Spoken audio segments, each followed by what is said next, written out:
Hello, adults. I think I've mentioned the contemporary English version uh, before, but I just want to put in a plug for a translation that is very, very readable.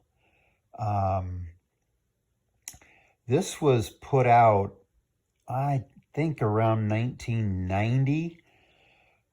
So it's been around a while, and I've read it occasionally in worship because it states things clearly in language that we can understand. Um, it is trustworthy. It's not produced from what do you call it, a slant. It is by the American Bible Society, and they don't have any axe to grind or whatever.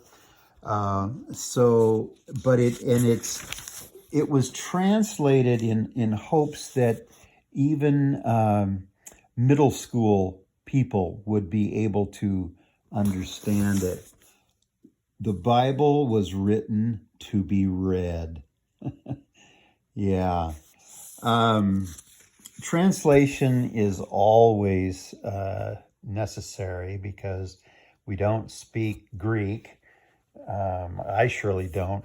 The language that the New Testament was originally written in. Our language is always moving. English acquires new words, lets go of old words. It's kind of humorous. I mean, sometimes you use a Bible word and your cell phone, your smartphone will doesn't recognize that word. Like I think the other day, it's like it had never seen that word before. Yeah. Um, let's just see here. I'll start it out. Matthew chapter. Now, the contemporary English version has the entire Bible has been translated. But this one that I like is just the New Testament, Psalms and Proverbs. Yeah. They have covers that don't look this way these days. This is one of the earlier ones.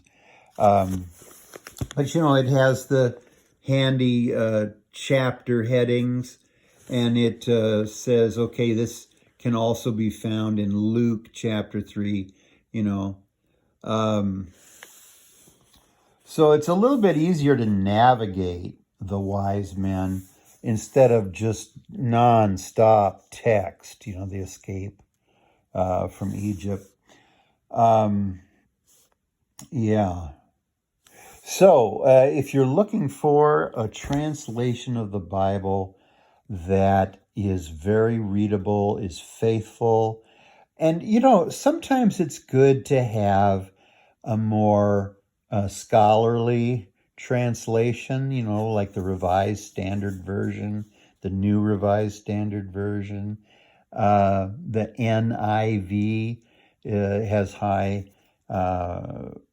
scholarly honesty and scholarship. So like our confirmation Bible that we give to the kids is the New Revised Standard Version.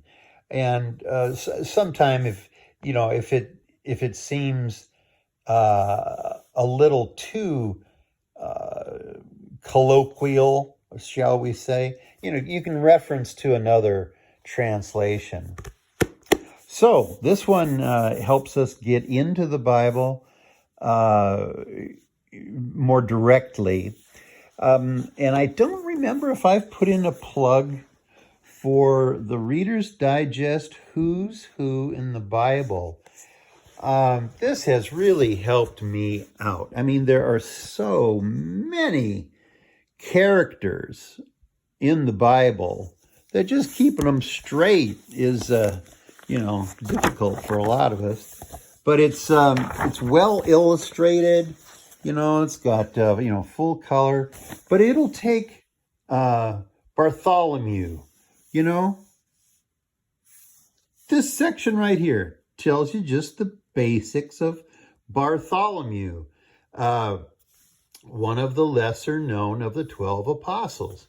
Yeah, so there's not much to say. And so they don't say much. And then they jump to the next one. It's all alphabetical. I like, they've got the illustrations that show contemporary works of art or whatever. Yeah, it's just really, really, really fascinating. Yeah, but just brief articles and so helpful, so helpful. So yeah, I guess you just Amazon it or something like that to get a hold of one. I buy my books oftentimes used, and they're, it'll tell you what condition the book is in.